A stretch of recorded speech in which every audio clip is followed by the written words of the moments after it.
Greetings. I hope this video finds you well and prospering. Hey, check this out. over my 54 calendar years of living, I've come to have, decent amount of understanding and comprehension. So, with this men going overseas and retirement and relocation, the online content and the internet, and with influencers and people making content, a lot of things somehow get mixed up, and the understanding gets lost. So I just wanted to put my little input in on this topic, right? Because me, as a retired man, I observed some content overseas, and when I lived overseas, I observed some retired men.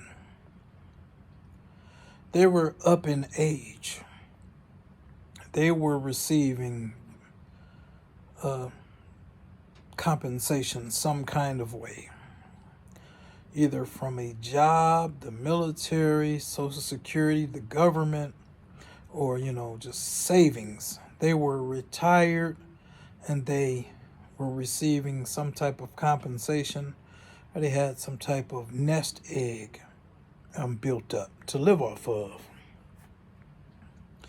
So lately here I've been seeing excuse me, a lot of people talking about retiring in the Philippines, retiring overseas. A lot of things are getting mixed up. So I think we need to step back and clarify. Relocation is totally different from retirement. A lot of people are labeling relocation as retirement. No. Retirement, you're done with full-time wage earning. You're an established man or woman. You're in an established position in life where you're done with all of that striving, the hustle, and the bustle. You're done with all of that.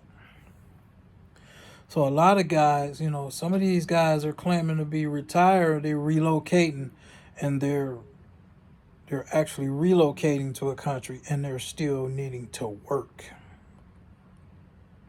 So as I said, wait a minute. There's distinctively two things here. A man who goes and he needs to still earn a wage. He doesn't have a pension from a 30-year career. He doesn't have, in America's case, the Social Security coming in for the elderly citizens,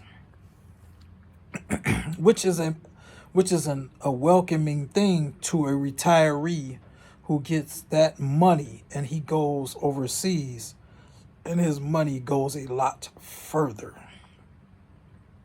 Now I have to say this. Most men should have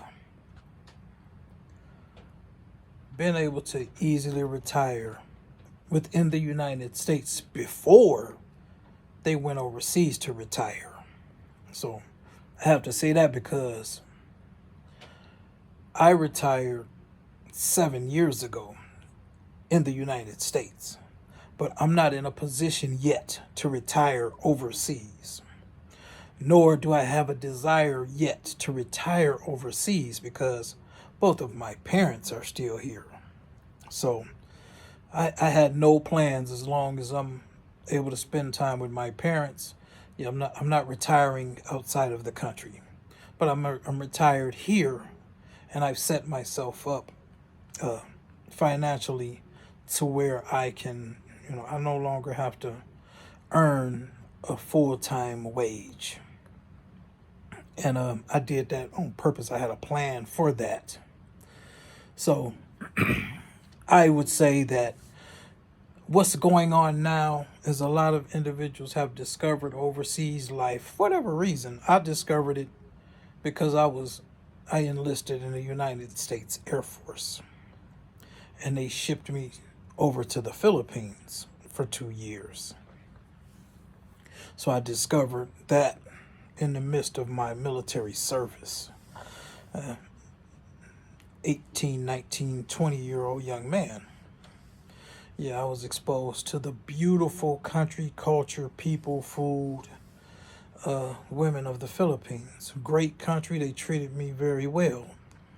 So when I left the Philippines in 1990, I had already made up my mind that I would be going back, and that I wanted to have a place over there.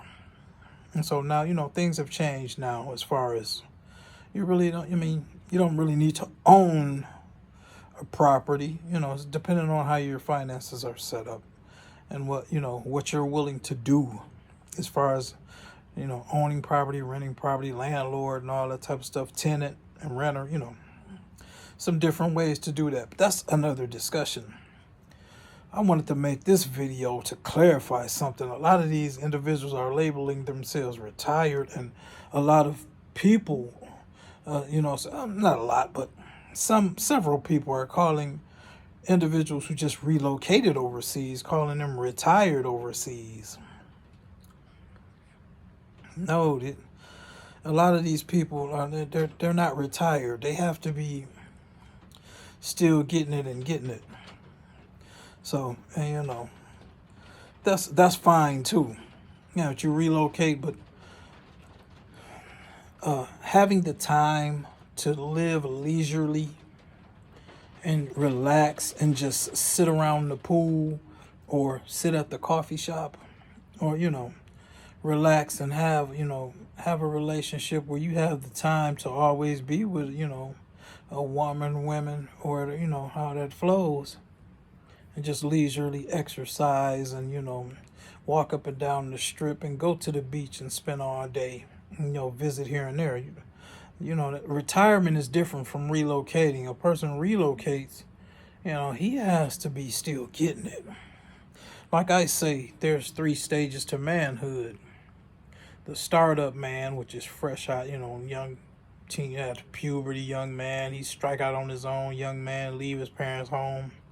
That's the startup phase. Then the striving phase. The striving phase is he getting it, maybe, getting a promotion at work, become a supervisor, or start his own business on the side or something, and have, he's striving, and he may have a small business and hiring people. That's striving.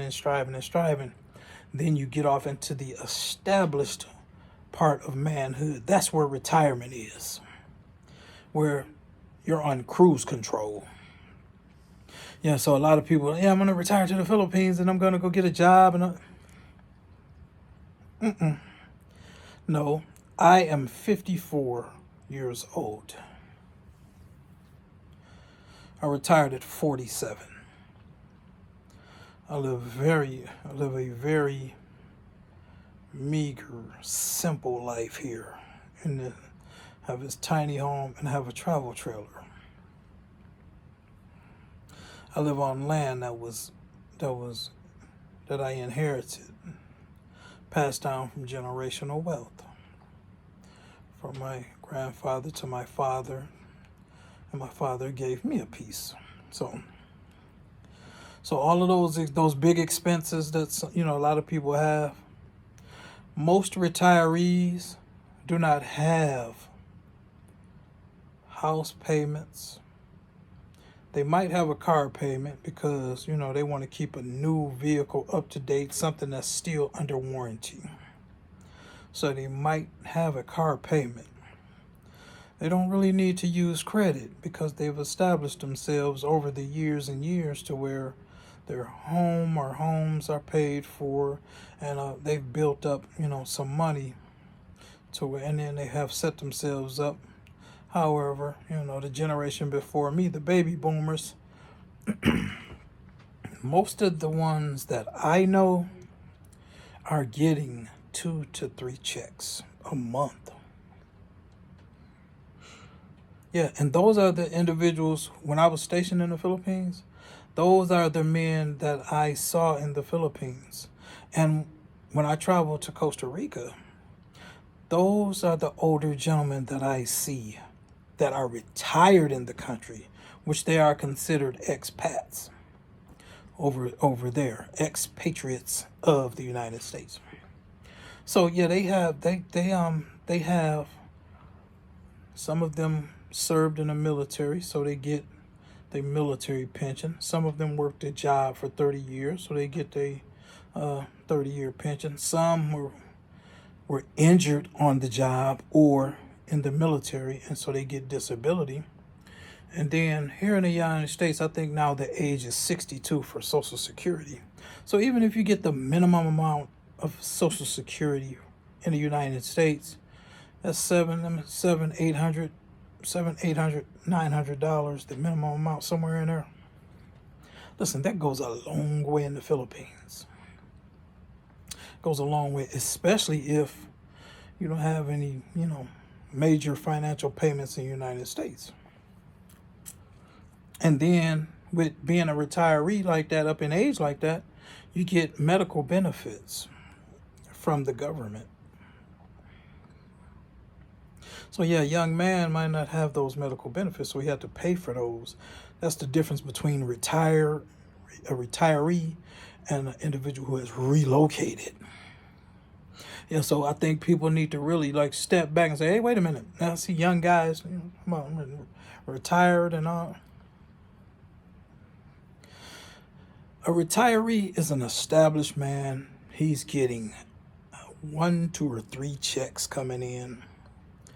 He's built up something. His kids are adults. There's no retiree has, unless they get over there somewhere and get a young lady pregnant or something. But most of the time, kids are adults, and the retiree has grandkids.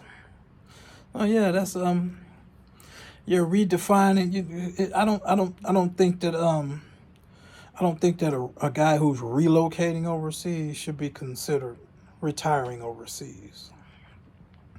2 different individuals.